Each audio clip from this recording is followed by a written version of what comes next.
I thought I was visiting a beautiful garden, but I was actually walking through one of the most important botanical places in the world.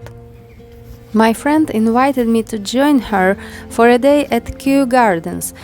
As an artist who loves nature, I was absolutely happy to be invited.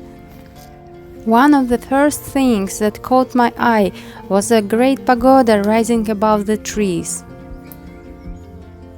It became a familiar landmark throughout the day, helping us find out bearings as we explored the gardens. It felt like the perfect place to begin our adventure.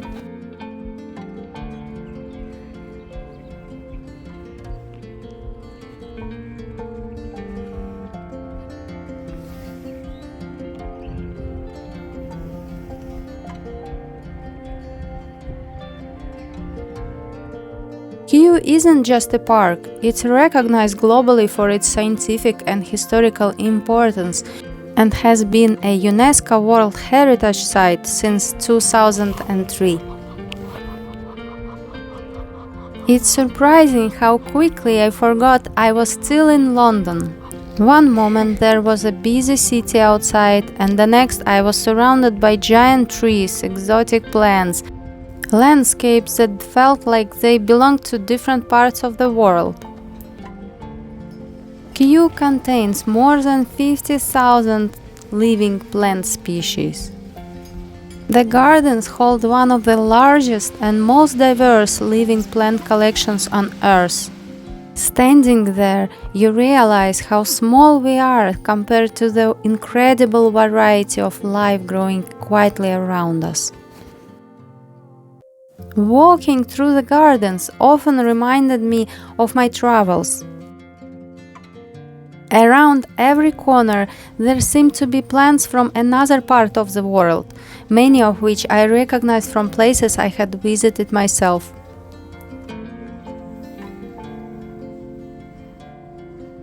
Kew helps protect the future of plants worldwide. Kew's Millennium Seed Bank stores billions of seeds from around the world to help protect species from extinction. Behind the peaceful gardens is actually a huge mission trying to protect the future of life on Earth. And by visiting the gardens or supporting their work, visitors become a small part of that mission too. This contrast fascinated me. Ancient plants and historic buildings surround you, yet some of the most important conservation science in the world is happening here today.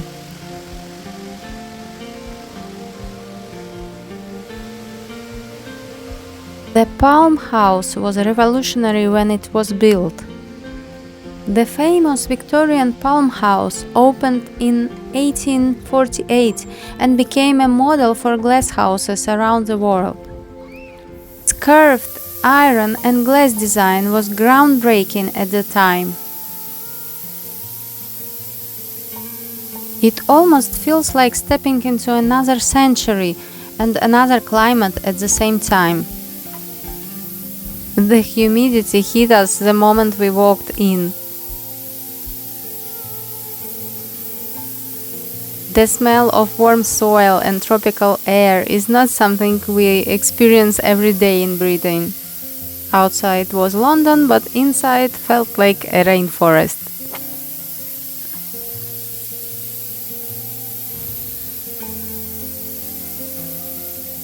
The sunlight filtering through the historic glass structure gave the whole place a magical atmosphere. The other thing I loved was seeing so many art students sketching around the gardens. I decided not to film them so I wouldn't disturb them, but what a wonderful way to spend the day sitting quietly, drawing the plants that catch your eye, with no rush and no pressure. If you're enjoying this little tour through Kew Gardens, I'd love it if you could leave a comment, like the video, or share it with someone who loves nature too. It really helps my channel and let me keep sharing places like this.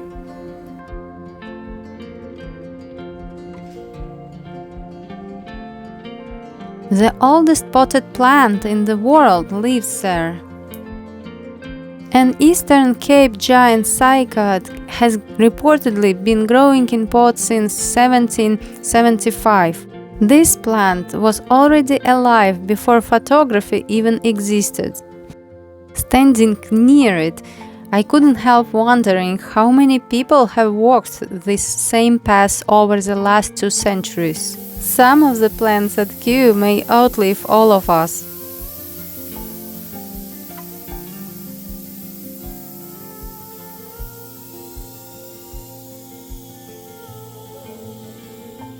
One of my favorite places was the Princess of Wales Conservatory. I mostly draw animals, but recently I've been working on a rather unusual commission, a wedding bouquet. So this visit came at the perfect time.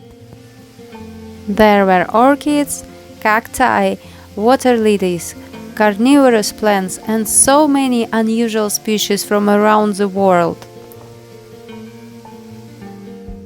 As an orchid lover, I could have happily spent hours there. I spotted there some orchids that I grow at home and saw what they can look like when they are growing in ideal conditions. It was amazing to see them reaching their full potential. We were also lucky enough to see the Titan Arum in bloom, and of course I had to take selfie with it. Another highlight was the Treetop Walkway. Walking high above the ground at the level of the tree canopy gave us beautiful views across the gardens. We also turned it into a game, trying to spot the bright green ring-necked parakeets hidden among the equally green leaves. It was much harder than it sounds.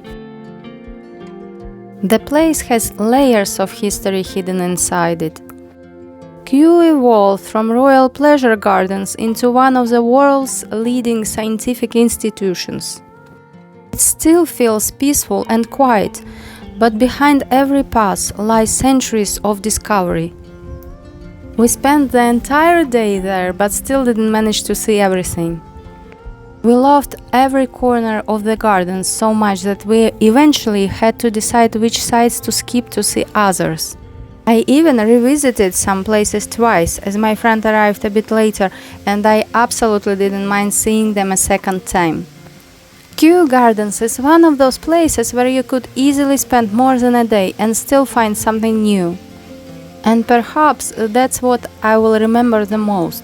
Not just the rare plants or the beautiful glasshouses, but the feeling of traveling through different parts of the world without even leaving London. For an artist who loves nature, it was a very special day. I have saved a few more beautiful moments for you. Slow down, breathe, and enjoy the view.